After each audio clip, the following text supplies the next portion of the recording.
This is DVD about one of the most important aspects of positional play. Or we should say, one of the most important aspects of the game of chess. So, the theme of our DVD will be very strong outposts and taking advantage of a powerful knight against poor bishop.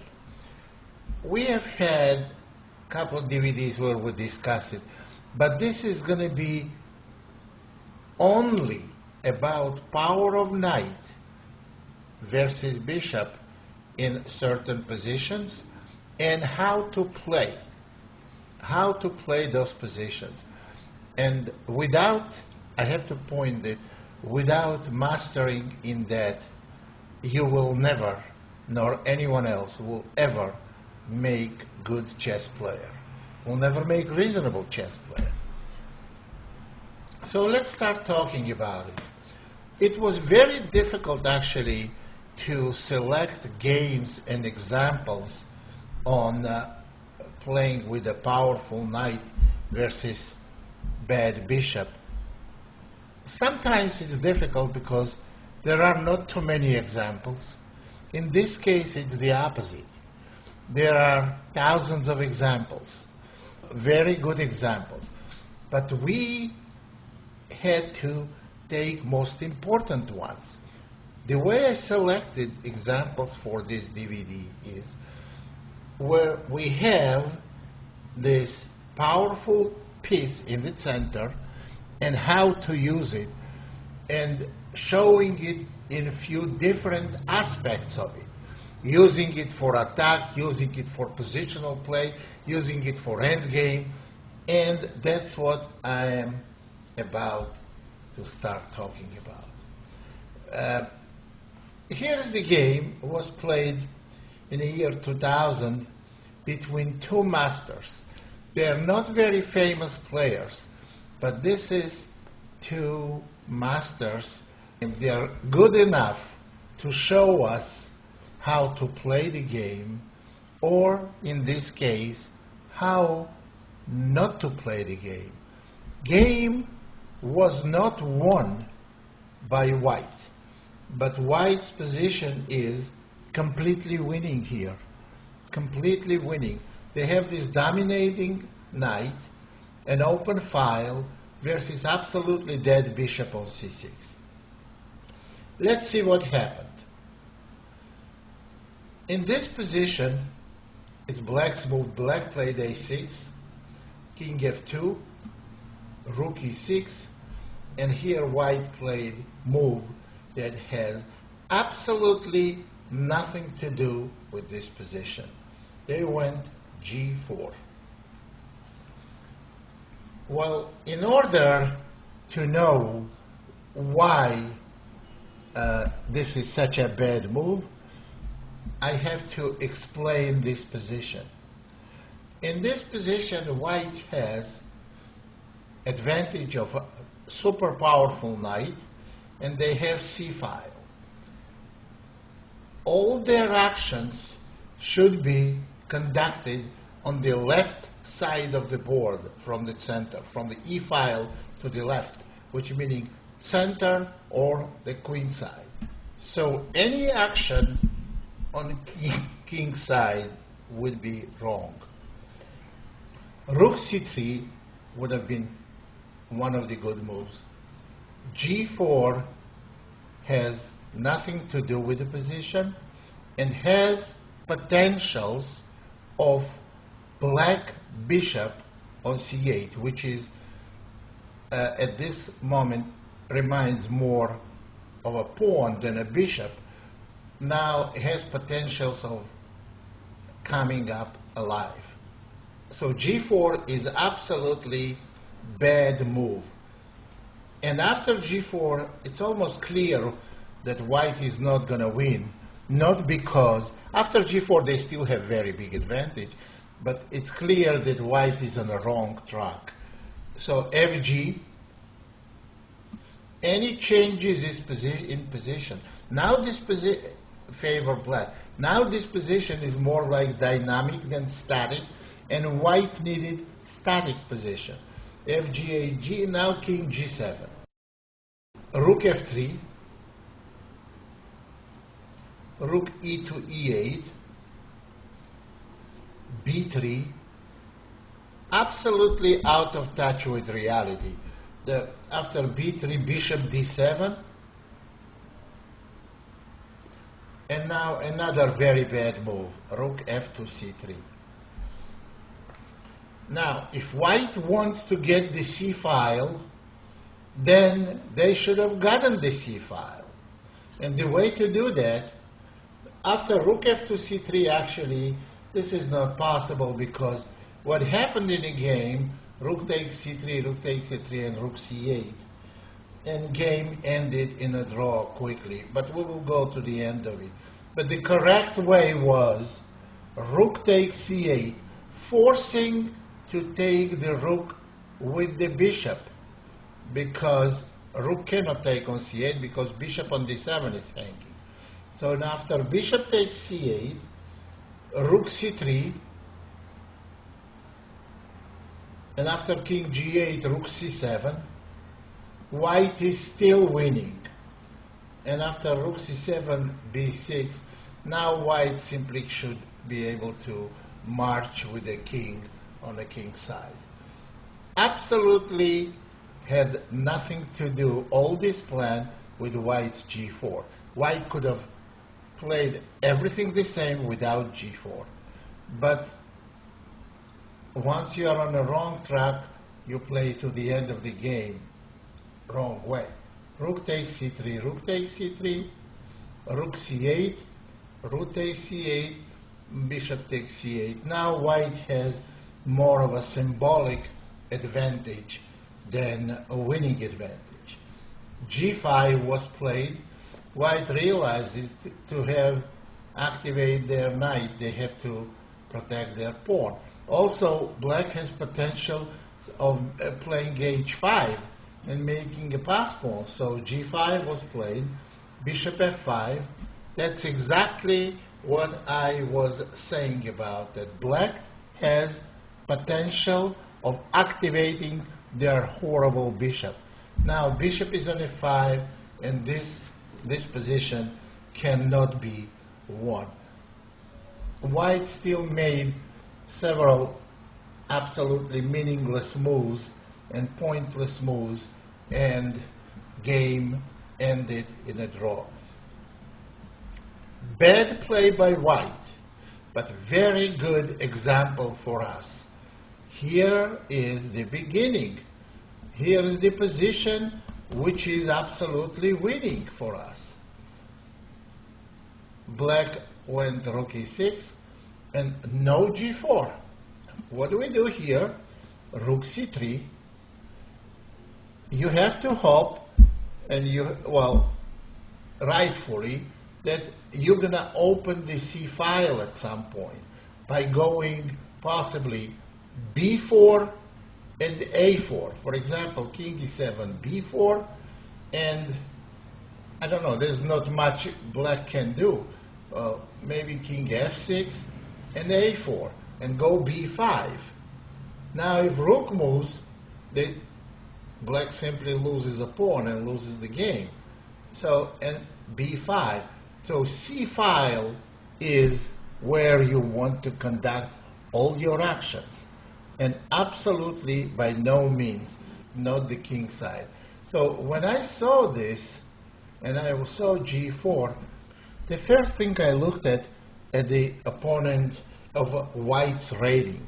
White had master rating 2250, and I don't think anyone with a rating over 1600 should make this move. This is positional equivalent of hanging a queen in a quiet position. That's how bad it is. And very bad game with rightful result. Result is rightful after G4. White does not deserve to win. And that's what I mean, that it's a result justify the g4 move. Okay.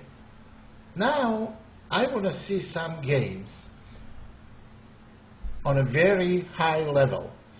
Now you're going to see perfect execution of the great outpost for a knight. Well, here is the game.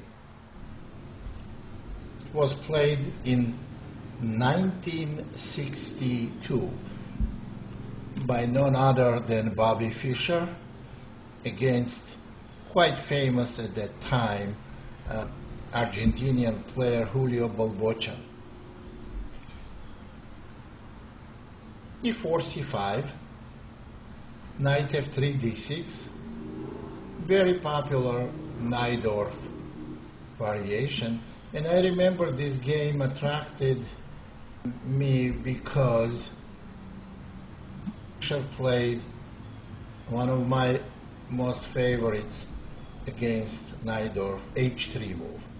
Knight c6, g4, knight takes d4, queen takes d4, e5, queen d3, bishop e7, g5, knight d7, bishop e3, and knight c5. Well, knight c5 has to be played because taking on g5 is very bad for black, because after bishop takes g5, queen takes g5, and queen takes d6. Now black must play queen e7, otherwise they cannot castle and cannot develop pieces. Then after queen takes, king takes, knight d5 check,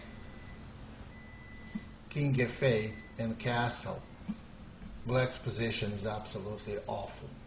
So knight c5 was played, which was a correct decision.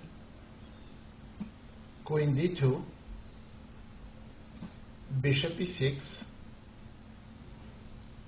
castle by both sides, and f3.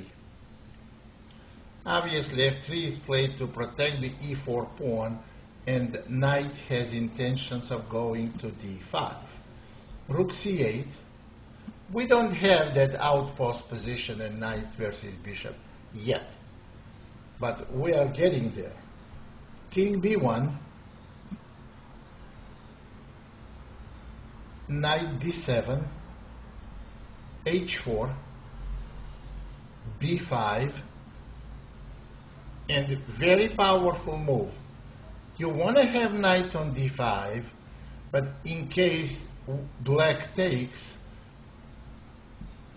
it's not so easy to keep this outpost controlled by minor piece. And queen's position on d5 is never stable. So what Fischer does, he wants to exchange the light square bishops first. He went bishop h3.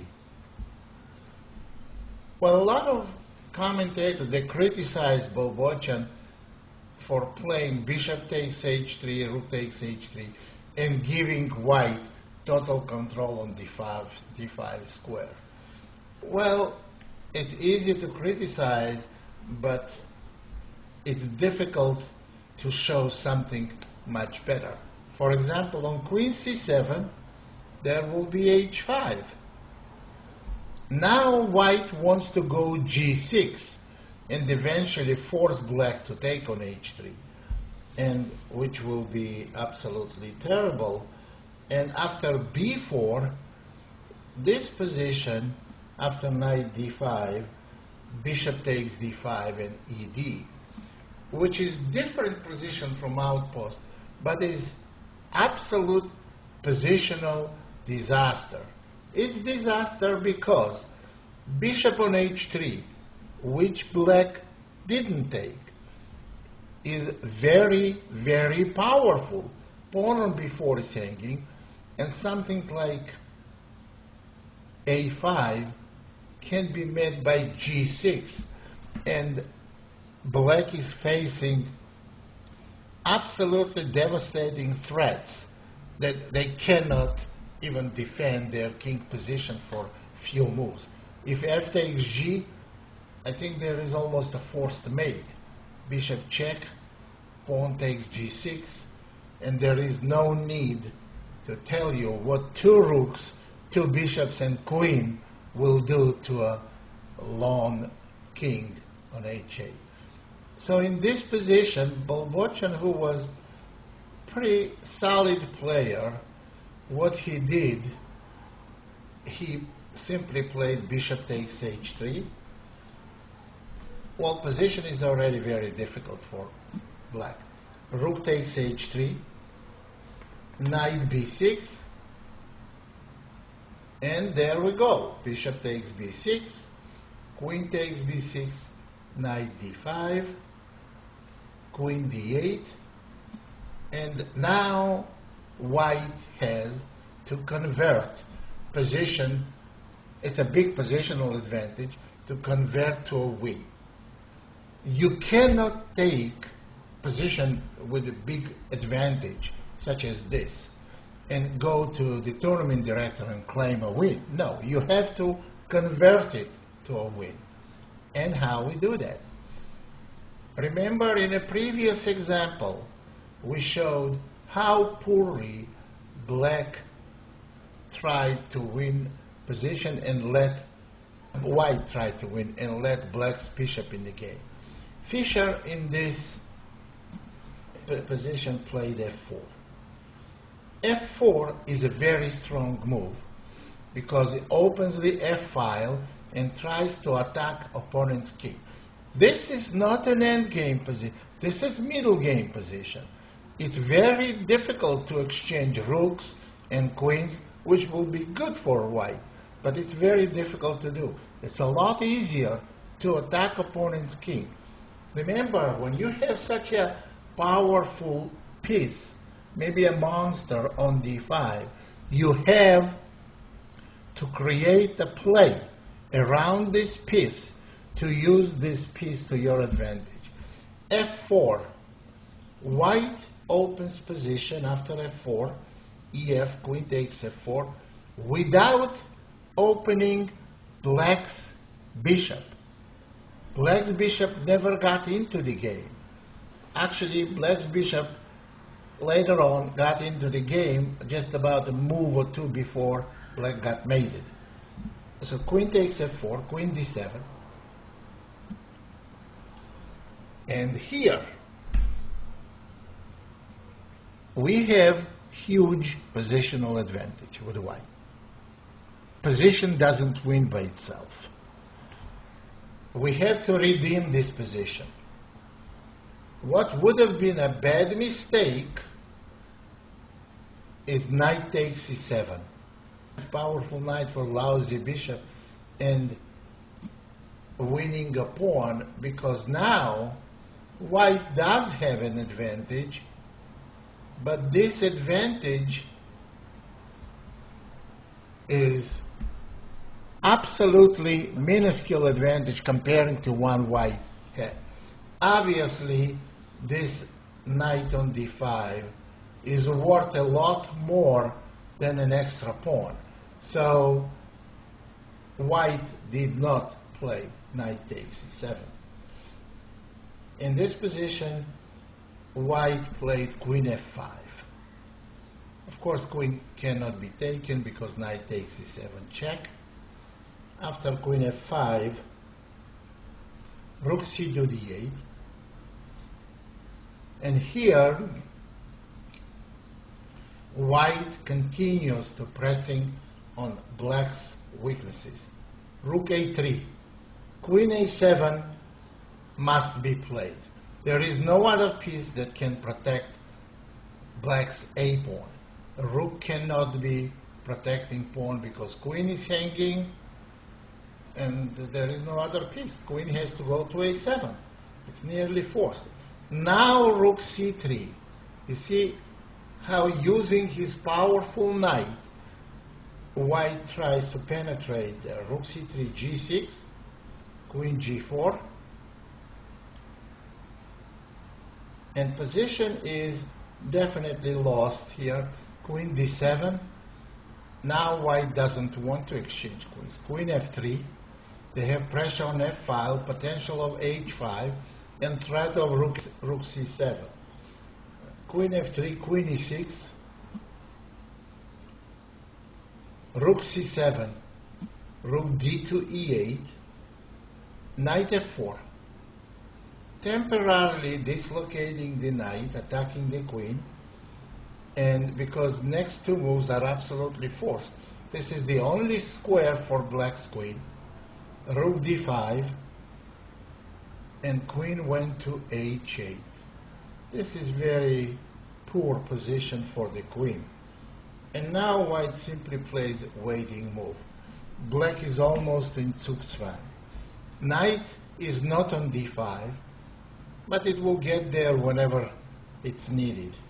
After a3, h6 was played, but now white's pieces are so powerfully placed that white doesn't mind to open position to deliver the final blow. G takes h, queen takes h6. That's where the bishop opened already. But it's almost closing time now, because black's king is under severe attack. Bishop g5 was played, and there bishop came into the game. H takes g, f takes g. Of course, if black tries to take the knight, this will be absolute destruction. After some exchanges, rook h5, and next move, white takes black's bishop on f6, because queen f6 is not playable, and it's absolutely resignable. So black simply took on g6, and now queen b3. You see this queen b3, black finally took the knight. I don't think they have much to lose here. Rook takes f4, rook e5, king f8, rook takes e8, and black resigned. After king e8 and queen e6 check, followed by queen c8, they get mated. Well, the way Fischer won this game was most precise way. But I bet you, if you take someone not in Fischer's position, not in Fischer's strength, but relatively good player, they could have won different ways, because white had absolutely devastating attack on the king, but they also had huge positional advantage. There are multiple ways this position could be won. We just showed you the most precise and accurate execution of this advantage. To me, it was very powerful game, and I think it was one of the best examples of taking advantage of super powerful knight with a d5 on d5 outpost.